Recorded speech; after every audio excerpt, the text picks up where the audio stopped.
ಅಪ್ರಾಪ್ತೆಯ ಮೇಲೆ ಅತ್ಯಾಚಾರ ನಡೆಸಿದ ಆರೋಪಿಯನ್ನ ಮಂಗಳೂರು ಮಹಿಳಾ ಠಾಣೆಯ ಪೊಲೀಸರು ಬಂಧಿಸಿ ಜೈಲಿಗಟ್ಟಿದ್ದಾರೆ. ಉಳ್ಳಾಲಪೇಟೆಯ ನಿವಾಸಿ ಮೊಹಮ್ಮದ್ ಶಾಫಿಯನ್ನೇ ಶಾಫಿ ಬಂಧಿತ ಆರೋಪಿಯಾಗಿದ್ದಾನೆ. 12 ವರ್ಷ 10 ತಿಂಗಳು ಪ್ರಾಯದ ಅಪ್ರಾಪ್ತ ಬಾಲಕಿಯ ತನ್ನ ತಾಯಿಯೊಂದಿಗೆ ಮಂಗಳೂರು ಮಹಿಳಾ ಪೊಲೀಸ್ ಠಾಣೆಗೆ ಬಂದು ನೀಡಿದ ಲಿಖಿತ ದೂರನ್ನು ನೀಡಿದ್ದಾಳೆ.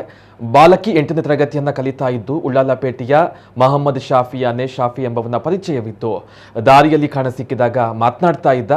ಇದೇ ವರ್ಷದ ಜನವರಿ ತಿಂಗಳಲ್ಲಿ ಮನೆಯಲ್ಲಿ ಒಬ್ಬಳೇ ಇದ್ದ ಸಮಯ ಶಾಫಿ ಬಾಯಿಗೆ ಕೈ ಹಿಡಿದು ಪಕ್ಕದ ರೂಮಿಗೆ ಎಳೆದುಕೊಂಡು ಹೋಗಿ ಅತ್ಯಾಚಾರವನ್ನ ಮಾಡಿದ್ದ. ಅಲ್ಲದೆ ಇತರೆ ದಿನಗಳಲ್ಲಿ ಅವಳು ಒಬ್ಬಳೇ ಇದ್ದಾಗ ಮನೆಗೆ ಹೋಗಿ ಸರಣಿ ಅತ್ಯಾಚಾರ ಮಾಡಿದ್ದ.